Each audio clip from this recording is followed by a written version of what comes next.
Hello friends. आज मैं आप लोगों को जो चैप्टर पढ़ा रही हूँ वो भी हमारा सोलर सिस्टम से है। तो अभी जो हमारा टॉपिक चल रहा है वो सोलर सिस्टम ही चल रहा है। जैसा कि मैं इस सोलर सिस्टम पे 2 वीडियो अपलोड कर चुकी हूँ, पार्ट 1 और पार्ट 2 में करके 2 भाग में डिवाइड करके मैंने अपलोड किया है। ये हमारा तीसरा भाग है।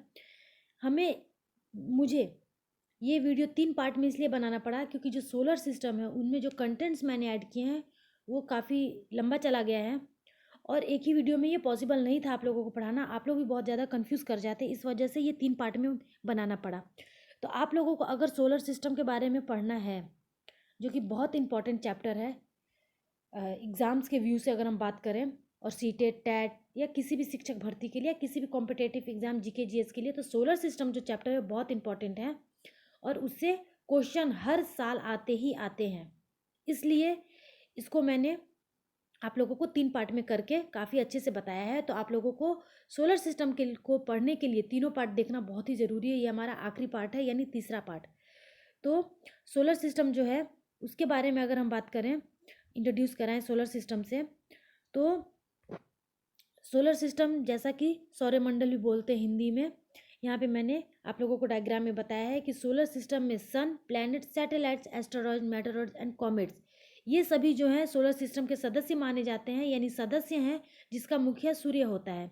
यानी एक परिवार बनाते हैं, सौर परिवार बनाते हैं और जिसके मुखिया सूर्य होता है, क्योंकि ये सूर्य के ग्रेविटी के कारण सूर्य के चारों ओर घूमते रहते हैं, इसलिए इसको सूर्य को मुखिया बोला जाता है। और इन सभी को सदस्य, यानी ये सभी मिलके परिवार का निर्माण करते हैं, जिसको सोलर सिस्टम यानी सौर मंडल बोलते हैं। इस तरह से तो आज हम जो पढ़ेंगे, जो हमारा सूर्य के बारे में हम लोगों ने लास्ट वीडियो में पढ़ लिया है, तो अभी हम जो पढ़ने जा रहे हैं इस वीडियो में, तीसरे वीडियो में, वो हम प्लैनेट्स के बारे में और प्लैनेट्स के कितने सैटेलाइट्स हैं उन सभी के बारे में, एस्टेरॉयड्स, मेटेरॉइड्स और कॉमेट्स के बारे में पढ़ेंगे डिटेल में इस वीडियो में। हमारे बहुत इंपॉर्टेंट है ये। तो इस प्रकार से ये देखिए, ये जो फिगर दिख रहा है आप लोगों को, ये अरेंज किया गया है सूर्य से दूरी के हिसाब से 8 ग्रहों को। यानी हम इन 8 ग्रहों के बारे में पढ़ेंगे, इनकी विशेषताओं के बारे में पढ़ेंगे, इसके बारे में हम जानेंगे। जिस प्रकार से ये 8 ग्रह सूर्य के चारों ओर अपने पाथ पे घूमते रहते हैं। तो सबसे पहले जो सूर्य के नज़दीक में है वो मरकरी है, फिर उसके बाद दूसरे नंबर पे वेनस है, तीसरे पे अर्थ है, चौथे पे मार्स, पांचवे पे जुपिटर जो कि सबसे बड़ा ग्रह है, उसके बाद सैटर्न जिसके चारों ओर वलय पाया जाता है, जो कि मैं आगे आप लोगों को बताऊंगी। हालांकि फिगर से मैं इंट्रोड्यूस करा रही हूँ तो मुझे वापस फिगर पे ना आना पड़े टॉपिक छोड़ के, इसलिए मैं आप लोगों को यहाँ पे वलय देखिए, ये सैटर्न में पाया जाता है, यूरेनस और नेपच्यून। उसके बाद आता है हमारा एक और ग्रह जो कि सबसे छोटा होता है आकार में, उसको बौने ग्रह में रखा गया है, वो है प्लूटो, जो कि अभी के वैज्ञानिकों ने उसको ग्रह से हटा दिया है, फिर भी उसको हम बौने ग्रह के रूप में पढ़ेंगे अपने वीडियो में। तो ये हमारा जो सूर्य है, ये देखिए यहाँ पे, ये जो हमारा सूर्य, इसी सूर्य के चारों ओर ये 8 ग्रह अपने पाथ पे घूमते रहते हैं सूर्य के चारों ओर। तो कितना समय लेते हैं, कितने टाइम में घूमते हैं, इनकी खासियत क्या है, किस प्रकार का वेदर, किस प्रकार का वायुमंडल, कितने सैटेलाइट, सब पढ़ेंगे हम ग्रहों के बारे में। तो सबसे पहले जो हमारा है वो मरकरी है। मरकरी के बारे में आते हैं, यानी मरकरी यानी बुध ग्रह, जो कि सूर्य के सबसे निकट ग्रह है। अगर हम बात करें तो यह सूर्य के सबसे निकट ग्रह है, पहला पॉइंट है हमारा। दूसरा पॉइंट है, यह सबसे छोटा ग्रह है। इस प्रकार से यह सूर्य के सबसे निकट ग्रह है, यह सबसे छोटा ग्रह है। अपनी एक्सिस पर 58.65 दिन में एक बार घूमता है। यह सूर्य के चारों ओर 88 दिन में, यानी 88 डेज में, यानी 88 दिन में एक बार चक्कर लगाता है, यानी सबसे फास्ट चक्कर लगाता है। हालांकि अपने अक्ष पे सबसे धीरे धीरे घूमता है, इसलिए उसको इतना समय लग जाता है अपने एक्सिस पे घूमने में। यहाँ दिन अत्यधिक गर्म और रातें अत्यधिक बर्फीली होती है, यानी इसका तापमान जो है वो देखिए यहाँ मैंने मेंशन किया है ये -180 डिग्री सेल्सियस से 560 डिग्री सेल्सियस है। यानी दिन में 5 डिग्री सेल्सियस पाया जाता है और रात में -180 डिग्री सेल्सियस, यानी बर्फ से जम जाता है। उसके बाद नेक्स्ट पॉइंट की बात करें तो मास में यह पृथ्वी का 18वां भाग है। इसकी ग्रेविटी के बारे में अगर हम बात करें तो वह पृथ्वी का 3 बाई पृथ्वी का 3rd बाई 8वां भाग है, यानी तीसरा भाई 8वां भाग है। इस प्रकार से 3/8 भाग है। उसके बाद हम नेक्स्ट पॉइंट की बात करें तो इसका कोई सैटेलाइट्स नहीं है, यानी इसके कोई उपग्रह नहीं है बुध के। उसके बाद दूसरे ग्रह पे अगर हम आते हैं, यानी जो हमारा वेनस है, जो सूर्य के मरकरी के बाद दूसरे नंबर पे आता है।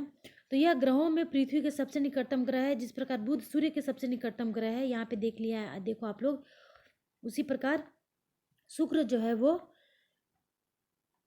अर्थ के सबसे निकटतम ग्रह है। यह सौरमंडल में सूर्य से दूसरे निकटतम स्थान पे है। मैंने आप लोगों को फिगर में दिखाया है।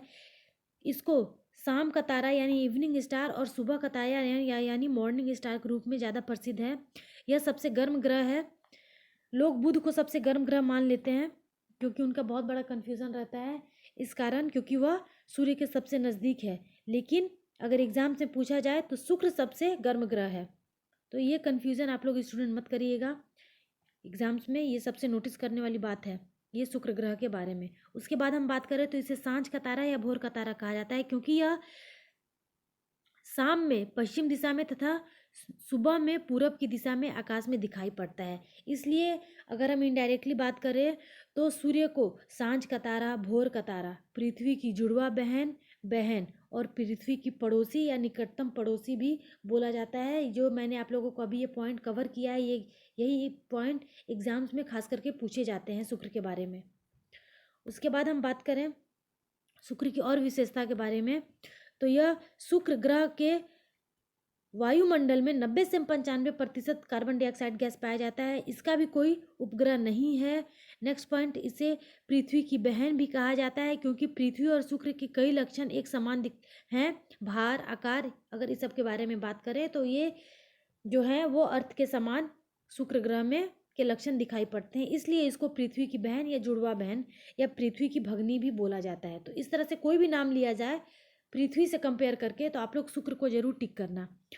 उसके बाद अगर हम पॉइंट की बात करें तो यह सूर्य की परिक्रमा करने में 225 दिन का समय लेता है।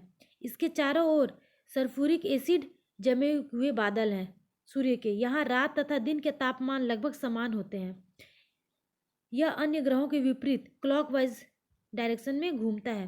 हालांकि जो और बाकी ग्रह हैं वो एंटी क्लॉकवाइज डायरेक्शन में घूमते हैं। शुक्र ऐसा ग्रह है जो क्लॉकवाइज डायरेक्शन में घूमता है। उसके बाद जो हमारा ग्रह है उसकी बात करें तो जो हमारा है वो है अर्थ। ठीक है, तो अर्थ के बारे में अगर आप लोगों को डिटेल में जानना है, हालांकि अर्थ पे हम जीवन यापन करते हैं, अर्थ हमारा प्लेनेट है, तो अगर हम अर्थ के बारे में यानी पृथ्वी के बारे में आप लोगों को पढ़ना ही है तो एग्ज़ाम्स की तैयारी करने के लिए मैंने इसी अपने चैनल पे लैटिट्यूड, लॉन्गिट्यूड और रोटेशन और रिवोल्यूशन, ये 2 चैप्टर से मैंने लगभग 5 और 6 वीडियोस डाले हैं। इसी से रिलेटेड आप लोग पूरा पढ़ो, तभी आप लोगों का जो ये अर्थ प्लैनेट है वो सारा टॉपिक कवर हो पाएगा। यहाँ पे अगर मैं आप लोगों को अर्थ के बारे में बताऊँ तो काफ़ी लंबा चला जाएगा, जबकि मैंने आप लोगों के लिए वीडियो डाल चुकी हूँ मैं आप पहले, तो उसको आप लोग ज़रूर कवर करो मेरे वो सभी वीडियो को अर्थ के बारे में पढ़ने के लिए। हालांकि जो अर्थ के बारे में थोड़ा सा इंट्रोड्यूस और भी मैं कराना चाहती हूँ आप लोगों को यहाँ पे। तो इसको नीला ग्रह भी बोलते हैं। अगर ग्रह को लेके आए तो ये क्वेश्चन आया हुआ है कि नीला ग्रह किसको बोलते हैं, तो अर्थ को बोलते हैं। उसके बाद पृथ्वी का एकमात्र जो उपग्रह है यानी सैटेलाइट्स की बात करें तो वो है चंद्रमा।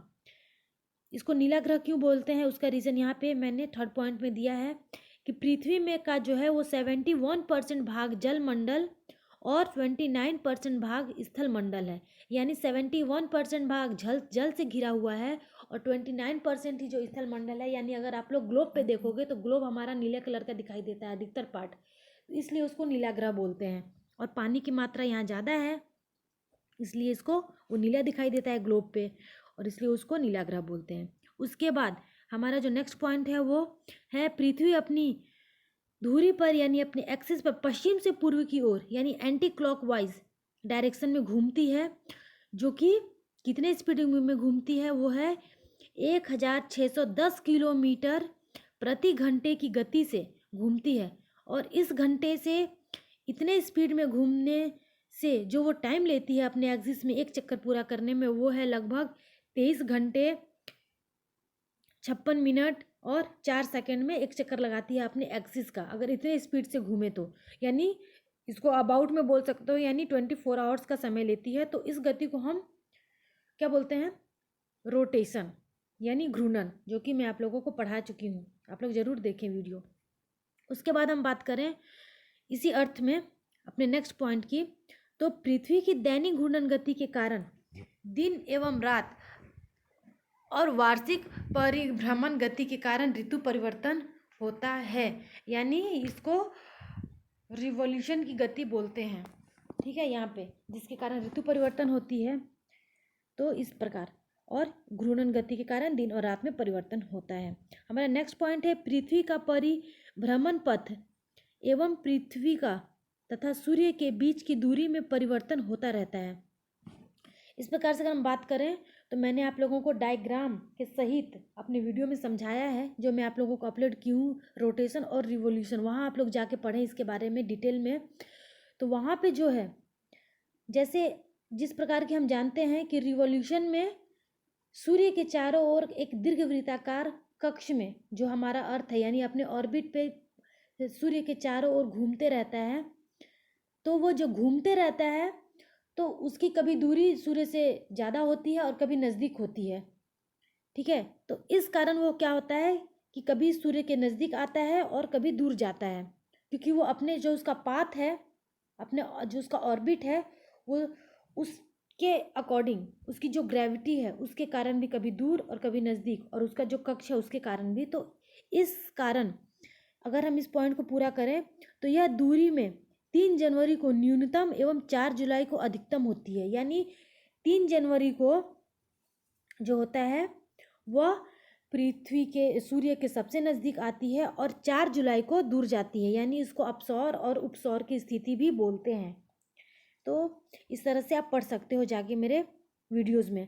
उसके बाद हम बात करें तो नेक्स्ट पॉइंट की, न्यूनतम दूरी की अवस्था को उपसौर एवं अधिकतम दूरी की अवस्था को सूर्योच्च यानी अपसौर की स्थिति कहा जाता है, जहाँ जैसा कि मैंने आपको लोगों को बता चुकी हूँ। उसके बाद जो हमारा ग्रह आता है अर्थ के बाद, वो हमारा है चौथे नंबर पे मार्स, यानी जिसको रेड प्लैनेट भी बोलते हैं मार्स को। तो जो हमारा ये चौथे नंबर पे आता है दूरी के हिसाब से। तो मार्स के बारे में अगर हम पढ़ें तो यह सौरमंडल में सूर्य से चौथे स्थान पर स्थित है। इसके 2 उपग्रह हैं, फोबस और डिमोस, ये जरूर याद कर लें। सबसे ऊंचा पर्वत निक्स ओलंपिया, जो एवरेस्ट से 3 गुना ज़्यादा ऊंचा है, इस प्रकार। उसके बाद इस ग्रह को लाल ग्रह कहते हैं, ये मैं बता चुकी हूँ। रेड प्लैनेट मंगल ग्रह को कहते हैं, मार्स को। सूर्य से इसकी दूरी 22.79 करोड़ किलोमीटर है। इस प्रकार मंगल के 2 ध्रुव यानी 2 पोल हैं, जिस प्रकार अर्थ के 2 पोल हैं, नॉर्थ एंड साउथ पोल, इस प्रकार से। तथा यहाँ भी पृथ्वी की भांति ऋतु परिवर्तन होते हैं एवं पृथ्वी की तरह इसकी धुरी 25 डिग्री झुकी होने के कारण होता है, यानी ये भी अपने एक्सिस पे 25 डिग्री झुकी हुई है, इसलिए यहाँ ऋतु परिवर्तन होता है। जिस प्रकार अर्थ पे 23.5 डिग्री अपने एक्सिस पे झुकी हुई है और सूर्य के तल से 66.5 डिग्री का कोण बनाती है, जिसके कारण ऋतु परिवर्तन होता है अर्थ पे। और इसी तरह मार्स में बताया गया है कि मार्स अपने एक्सिस पे 25 डिग्री झुका हुआ है, जिसके कारण वहाँ ऋतु परिवर्तन होती है। उस प्रकार हम नेक्स्ट पॉइंट की बात करें तो यह सूर्य के चारों ओर 687 दिन में एक बार चक्कर लगाता है, यानी इसको सूर्य के चारों ओर घूमने में इतने दिन का समय लगता है। अपनी एक्सिस पर 24 घंटे में एक बार घूमता है, ठीक है, यानी 24 घंटे का समय लेता है मार्स का। अब हम बात करें तो इसके बाद जो 5वां नंबर पे और सबसे बड़े ग्रह के बारे में अगर हम बात करें तो वो हमारा है जुपिटर यानी बृहस्पति ग्रह। तो यह सौरमंडल का सबसे बड़ा ग्रह है। ये एग्ज़ाम के व्यू से बहुत इंपॉर्टेंट है। अगर पूछा जाता है कि सबसे बड़ा ग्रह कौन सा है तो वो है बृहस्पति, जो कि 5वें नंबर पे आता है दूरी के हिसाब से। अब उसके बाद यह सूर्य से 5वें स्थान पे आता है, ये मैं बताई हूँ। इसका घनत्व की बात करें तो पृथ्वी के घनत्व से 1/4 है। यह सूर्य की परिक्रमा करने में 11.9 वर्ष लगाता है, यानी 11.9 वर्ष का समय लेता है सूर्य की परिक्रमा करने में। इसका द्रव्यमान सौर मंडल के सभी ग्रहों का 71% एवं आयतन जो है उसका 1.5 गुना है। नेक्स्ट पॉइंट की बात करें तो यह तारों की तरह सूर्य से ऊर्जा से दोगुनी या तिगुनी ऊर्जा उत्सर्जित करता है।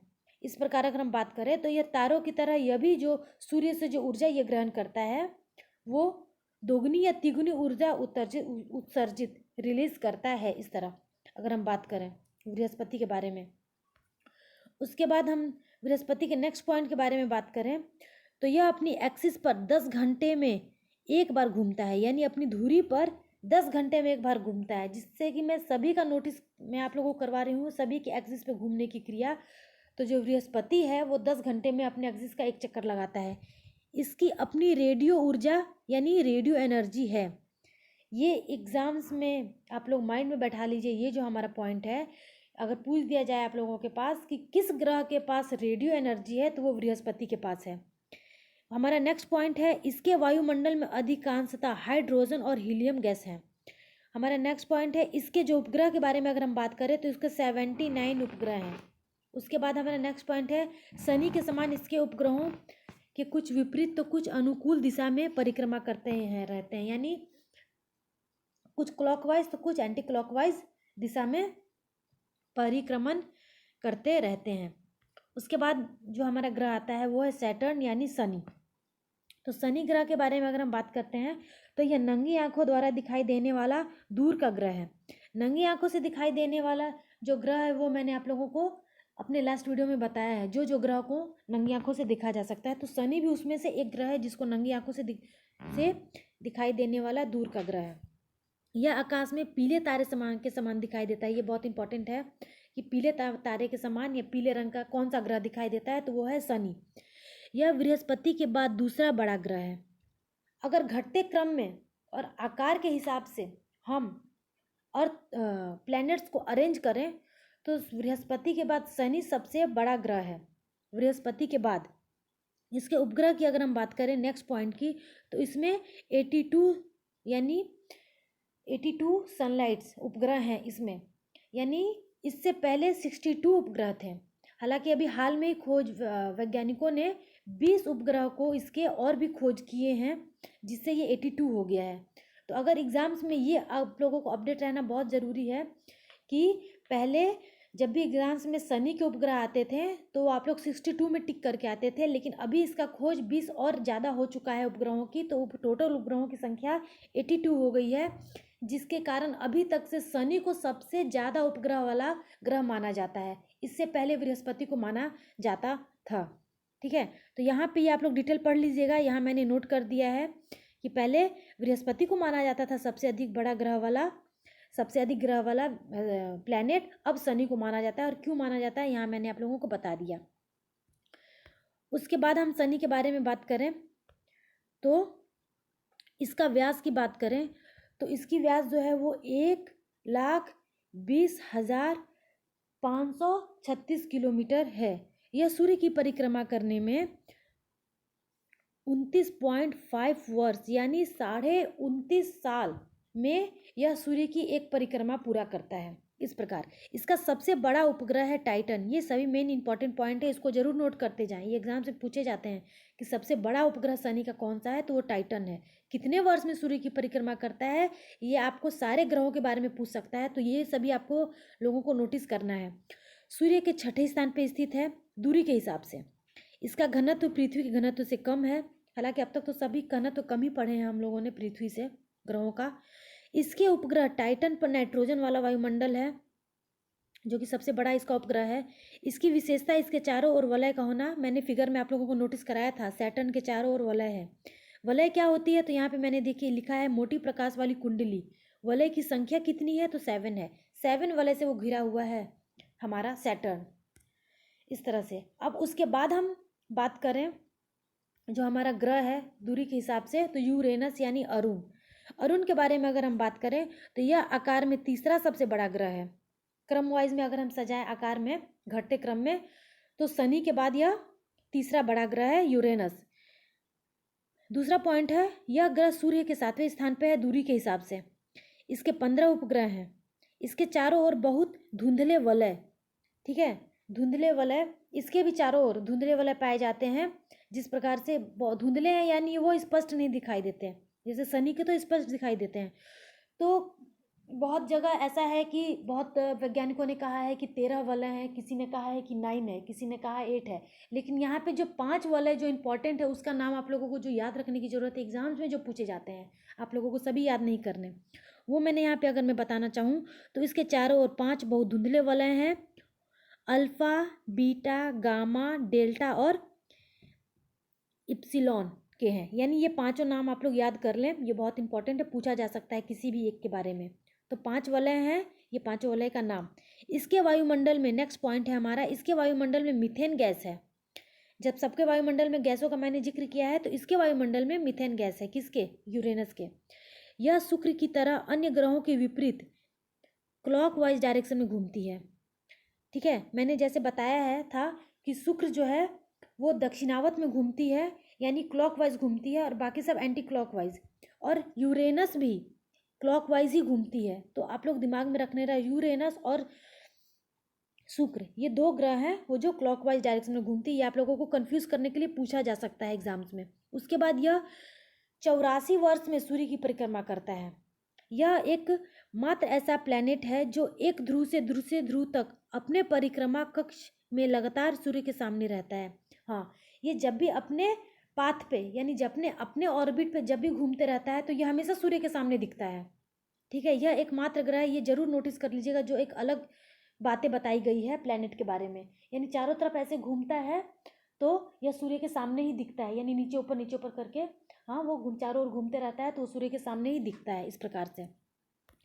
उसके हम बात करें यूरेनस के बारे में ही, तो यह अपनी धुरी पर यानी अपनी एक्सिस पर सूर्य की ओर इतना झुका है कि लेटा हुआ सा दिखाई पड़ता है, इसलिए इसे लेटा हुआ ग्रह भी कहते हैं। ये बहुत इंपॉर्टेंट है, बहुत नोटिस करिएगा। ये जिस ग्रहों के बारे में आपको थोड़ा सा भी अलग दिखाई देता है या थोड़ा अलग नाम दिखाई देता है, और वही सब एग्जाम्स में आप लोगों को आप लोगों की जानकारी को मापने के लिए एग्जाम्स में पूछ दिया जाता है। तो लेटा ग्रह के बारे में बहुत पूछा जाता है कि किस ग्रह को बोलते हैं, तो यूरेनस को। क्यों बोलते हैं तो आप लोगों को रीज़न बता दिया गया है, वो भी आ सकता है। उसके बाद हम बात करें जो हमारा ग्रह है तो नेपच्यून, यानी 8वें नंबर पे दूरी के हिसाब से और आकार के हिसाब से चौथा ग्रह है हमारा नेपच्यून। तो यह सूर्य से 8वां सबसे दूर स्थित है। इसको हरा रंग का ग्रह भी बोलते हैं। ठीक है, पीले रंग के ग्रह को मैंने बताया था सैटर्न को, तो और इसको हरा रंग का ग्रह भी कहते हैं। ट्रिटॉन, यानी यहाँ हिंदी मैंने टाइटॉन लिखा है, और ट्रिटॉन और प्रोच्यून जो 2 उपग्रह इसके बड़े उपग्रहों में से हैं। ये 2 उपग्रह जो है आप लोग याद कर लीजिएगा। टाइटन उपग्रह पर वायुमंडल है, ठीक है, इसके मुख्यतः नाइट्रोजन व्याप्त है। ये आप लोग जरूर याद कर लीजिएगा इसके दोनों उपग्रहों के नाम, और टाइटन उपग्रह पर वायुमंडल है। हमारा नेक्स्ट पॉइंट है, यह सौरमंडल का तीसरा पिंड है जहाँ जागृत ज्वालामुखी पाया गया है। यानी सौरमंडल में जो हमारा तीसरा ग्रह है जहाँ पे ज्वालामुखी है वो जागृत यानी सक्रिय ज्वालामुखी पाया गया है। इस तरह से अगर हम बात करें तो उसके बाद चलिए आइए हम आते हैं, हमारा जो 8 प्लैनेट है उसकी विशेषताओं के साथ पढ़ने के बाद, जरूर पढ़िएगा ध्यान से। उसके बाद हम बात करें बौने ग्रह की, यानी बौने ग्रह में किसको रखा गया है, तो बहुत पहले इसको हम प्लूटो को भी टोटल हम 9 ग्रह काउंट करते थे, लेकिन आजकल अभी हम 8 ग्रह के बारे में काउंट करते हैं कि टोटल 8 ग्रह हैं, और जो 9वां ग्रह है उसको हटा दिया गया है और उसको बौने ग्रह में ऐड कर दिया गया है। उसका रीज़न मैं आप लोगों को यहाँ बताऊंगी कि बौने ग्रह में प्लूटो को ऐड कर दिया गया है। क्यों ऐड कर दिया गया है कि प्लूटो जो है वो सूर्य के चारों ओर तो घूमते ही रहता है, साथ में वो जो है नेपच्यून में, ये देखिए नेपच्यून के बाद प्लूटो सबसे छोटा दिखता है, तो वो कभी क्या करता है, अपने पाथ पे घूमते घूमते वो नेपच्यून के पाथ पे भी चला जाता है। तो इस वजह से वैज्ञानिकों ने उसको बौने ग्रह में रख दिया है और ग्रह की संख्या से हटा दिया है उसको। ठीक है, तो अब यहाँ पे मैंने जो नोट किया है उसके बारे में बात करें तो प्लूटो बौने ग्रह की श्रेणी में आता है। अब अंतर्राष्ट्रीय खगोलीय संघ ने 3 दिसंबर 2006 को ऐलान किया कि प्लूटो ग्रह नहीं है। क्यों नहीं है ये मैंने आप लोगों को बता दिया। हमारा नेक्स्ट पॉइंट है, यह सूर्य से 3.67 बिलियन मील दूर है और यह सूर्य की परिक्रमा 248 वर्ष में पूरी करता है, यानी 248 वर्ष में पूरी करता है। तो ये क्या है, सूर्य से काफ़ी दूर है, इसलिए ये छोटा दिखाई देता है। ठीक है, इसलिए इसको बौना ग्रह बोलते हैं। उसके बाद प्लूटो के 5 ज्ञात उपग्रह हैं, यानी जो भी हमें जानकारी मिली है तो उसमें है सैरन, जो कि सबसे बड़ा ग्रह है। ये क्वेश्चन पूछा गया है, हमारा प्रीवियस क्वेश्चन है कि प्लूटो के सबसे बड़ा उपग्रह कौन सा है, तो सैरन।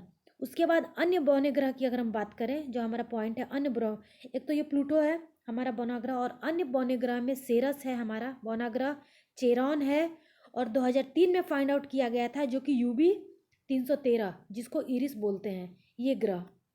तो ये हमारे जो ग्रह हैं ये सभी बौनों की श्रेणी में आते हैं प्लूटो के साथ, इस तरह से। अब हम बात करेंगे उसी सौरमंडल में ग्रहों, उपग्रहों और बौने ग्रह को पढ़ने के बाद हम बात करेंगे एस्टेरॉयड्स यानी क्षुद्र ग्रह के बारे में। तो क्षुद्र ग्रह क्या है, तो यहाँ पे अगर हम बात करें पहला पॉइंट अपने क्षुद्र ग्रह के बारे में, तो क्षुद्र ग्रह घेरा या एस्टेरॉयड बेल्ट हमारे सौरमंडल का एक क्षेत्र है, यानी एक एरिया है सौरमंडल का, जो मंगल ग्रह और बृहस्पति ग्रह की कक्षाओं के बीच स्थित है। यानी एस्टेरॉयड्स की जो एरिया है, एस्टेरॉयड जहाँ पे स्थित है, जहाँ पे घूमता है एस्टेरॉयड्स, ठीक है, जहाँ पे ये देखिए, ये एस्टेरॉयड्स है।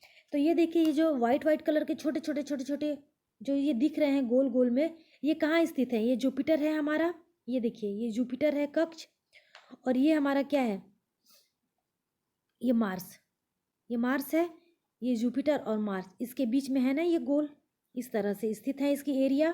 तो ये क्या हो गया, इसी को हम क्षुद्र ग्रह बोलते हैं। ठीक है, इस तरह से। तो ये बड़ा ही इंपॉर्टेंट क्वेश्चन पूछा गया है, कई बार पूछा गया है ये क्वेश्चन, प्रीवियस क्वेश्चन है हमारा टेट एग्जाम्स में, कि जो क्षुद्र ग्रह है वो किन दो कक्षाओं के बीच में स्थित है या किन दो कक्षाओं के बीच में घूमता है, किसी भी तरह से आपको घुमाने के लिए पूछा जाता है। लेकिन आपको एक ही बात याद करना है कि यह जुपिटर और मंगल यानी मार्स के बीच में स्थित है। ठीक है, इस प्रकार से। तो ये जो हमारा पॉइंट है ये हमारा कवर होता है मार्स का, एस्टेरॉयड्स का। उसके बाद हमारा जो नेक्स्ट पॉइंट है, जिसमें हजारों लाखों क्षुद्र ग्रह सूरज की परिक्रमा कर रहे हैं, जैसा कि फिगर में मैं आप लोगों को दिखाई हूँ, छोटे छोटे कण हैं जो व्हाइट कलर के, और उसके बाद भी जो कलरफुल दिख रहे हैं वो हजारों हैं जो सूर्य की परिक्रमा कर रहे हैं। उसके बाद नेक्स्ट पॉइंट की बात करें तो इनमें एक 950 किलोमीटर के व्यास वाला सीरिस नाम का बौना ग्रह भी है, जो अपने स्वयं के गुरुत्वाकर्षण खिंचाव से गोल आकार पा चुका है। तो इस तरह से अगर हम इसके बारे में बात करें, ये सीरीज के बारे में जिसका 950 किलोमीटर के व्यास है, ये क्वेश्चन आया हुआ है, इसके व्यास के बारे में पूछा गया है और सीरीज के बारे में पूछा गया है। तो ये सबसे बड़ा क्षुद्र ग्रह के नाम से भी जाना जाता है, जो हमारा सीरीज है वो 950 किलोमीटर है, इसलिए इसको बौने ग्रह का भी नाम दे दिया गया है। और ये सीरीज में जो है वो सबसे बड़ा क्षुद्र ग्रह है। इस तरह से जो अपने गुरुत्वाकर्षण खिंचाव के कारण गोल रूप ले चुका है। ठीक है, वो गोल रूप ले चुका है, इसलिए वो वो बड़ा भी हो गया है, इसलिए उसको बड़ा क्षुद्र ग्रह भी बोलते हैं। ये जो दो पॉइंट है, ये हमारा सीरीज वाला और ये पॉइंट हमारा जो कक्ष में घूमता है मंगल ग्रह और बृहस्पति के, ये दो जरूर आप लोग माइंड में रखिएगा एस्टेरॉयड्स के लिए, अगर आप लोग एस्टेरॉयड्स के बारे में पढ़ रहे हैं तो। उसके बाद देखिए ये फिगर में मैंने आप लोगों को बताया, ये देखिए छोटे छोटे सब एस्टेरॉयड्स हैं। उसके बाद हम बात करेंगे उल्कापिंड यानी मेटेरॉयड्स, जो कि सौरमंडल के अंतर्गत ही आता है। तो उल्कापिंड क्या है, तो यहाँ पे उल्कापिंड जो है सूर्य के चारों ओर चक्कर लगाने वाले पत्थरों के छोटे छोटे टुकड़ों को उल्कापिंड कहते हैं। जी हाँ, सूर्य के चारों ओर छोटे छोटे पत्थर होते हैं जो कि ग्रेविटी के कारण सूर्य के चारों ओर घूमते रहते हैं, उल्कापिंड। ठीक है, तो बाकी तो सब सूर्य के चारों ओर ही चक्कर लगाते रहते हैं, तो इसलिए वो सूर्य के चारों ओर छोटे छोटे पत्थर होते हैं जो घूमते रहते हैं, उसको उल्कापिंड कहते हैं। ये भी आया हुआ है और आ सकता है। दूसरा पॉइंट है उल्कापिंड में जो पृथ्वी पर गिरते समय हवा में घर्षण करने के कारण चमकता है और साधारण बोलचाल में टूटते हुए तारे अथवा लुका कहते हैं। बहुत बार आकाश में या रात में हम देखते हैं चमकते हुए कुछ गिरता है, लेकिन वो क्या होता है, नीचे गिरते गिरते वो अपनी घर्षण के कारण और घर्षण के कारण वो खत्म हो जाता है, वो पृथ्वी पे आते आते ख़त्म हो जाता है। लेकिन अगर जो बहुत बड़ा उल्का पिंड होता है, अगर वो नहीं ख़त्म होता है और वो डायरेक्ट जो अर्थ पे आके गिरता है, तो वो बहुत हार्म पहुंचाता है और बहुत ज़्यादा दूर तक पृथ्वी को गहरा कर देता है, यानी गड्ढा बनाता है। लेकिन ज़्यादातर उल्का पिंड जो होते हैं वो घर्षण के कारण वायुमंडल में ही जल जाते हैं, बट वो हमें चमकते हुए दिखाई पड़ते हैं। इस तरह से अगर हम बात करें तो ये हमारा उल्का पिंड के बारे में आप लोगों को बस इतना ही जानना है, कंफ्यूज होने की ज़रूरत नहीं है ज़्यादा जान के, और इतना काफ़ी है, एग्ज़ाम आप लोग कवर कर लोगे। उसके बाद हम बात करें धूमकेतु यानी कॉमेट्स के बारे में, जो कि सौरमंडल का ही परिवार है। तो धूमकेतु का जो पहला विशेषता है, धूमकेतु पत्थर, धूल, बर्फ और गैस से बने हुए छोटे छोटे खंड होते हैं। इस प्रकार से यह ग्रहों के समान सूर्य की परिक्रमा करते हैं। बिल्कुल परिक्रमा करेंगे तभी तो यह सौर परिवार के अंतर्गत आ रहे हैं। सौर परिवार के अंतर्गत वो सभी चीज़ें आती हैं जो सूर्य की परिक्रमा करती हैं, और वो सूर्य की ग्रेविटी और अपनी ग्रेविटी के कारण। तीसरा पॉइंट है हमारा, छोटे पथ वाले धूमकेतु सूर्य की परिक्रमा लगभग 6 से 200 वर्ष में पूरी करते हैं। नेक्स्ट पॉइंट है हमारा, लंबे पथ वाले धूमकेतु एक परिक्रमा करने में हजारों वर्ष लगाते हैं। जो लंबे पथ वाले होते हैं, यानी जिनका एरिया बड़ा होता है, इसको पुच्छल तारा भी बोलते हैं। ये बहुत इंपॉर्टेंट है। पुच्छल तारा किसको बोलते हैं? तो धूमकेतु को बोलते हैं, जिसकी पूंछ हमेशा सूर्य से दूर होता हुआ दिखाई पड़ता है। ये बहुत इंपॉर्टेंट है धूमकेतु के लिए, ये आप जरूर याद कर लीजिएगा। तो दोस्तों, अब हम बात करना चाहेंगे नोट के बारे में। मैं कुछ आप लोगों को अपनी तरफ से, अगर मैं अपनी मतलब शब्दों में बताऊं, इसी से रिलेटेड कि शब्दों में अगर मैं बताना चाहूं, नोट के रूप में बताना चाहूं, तो सबसे पहले जो चंद्रमा पे गए थे भारत की तरफ से, सबसे पहला आदमी जो है चंद्रमा पे जाने वाला, उसका नाम है राकेश शर्मा। और जो नील आर्मस्ट्रॉन्ग है, वो पहले व्यक्ति थे जो चंद्रमा पर कदम रखे थे, जो है 24 जुलाई को 1969 में। जो ये अपने कंट्री के नहीं हैं, दूसरे कंट्री के, यानी विश्व की बात करें तो वो नील आर्मस्ट्रॉन्ग है। और हमारे भारत से जो पहले इंसान आदमी गए थे, उनका नाम है राकेश शर्मा। तो ये आप लोग 2 नोट जरूर कर लीजिएगा। चलिए, हमारा ये जो सौरमंडल है ये कंप्लीट होता है, पूरा का पूरा चैप्टर आप लोग जरूर पढ़ें। ये सौरमंडल बहुत इंपॉर्टेंट है। अगर आप लोग पढ़ते हो तो आप लोगों का हर बार ये क्वेश्चन पूछा जाता है टेट एग्जाम्स में। आप लोगों का सारा जो भी मैं आप लोगों को कंटेंट्स डाली हूँ, सारा आप लोगों का कवर हो गया है, और आप लोग काफ़ी अच्छे से सारा क्वेश्चन सॉल्व करके आ पाओगे।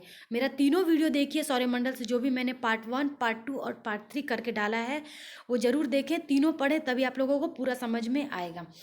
मेरे वीडियो को देखने के लिए थैंक यू सो मच। मिलते हैं अपने नए टॉपिक के साथ, और भी बाकी सब्जेक्ट को कवर करते हुए मैं आप लोगों के लिए वीडियो लेके आऊँगी। तो मिलते हैं अपने नेक्स्ट वीडियो में। तब तक के लिए थैंक यू सो मच मेरी वीडियो को देखने के लिए। Bye bye.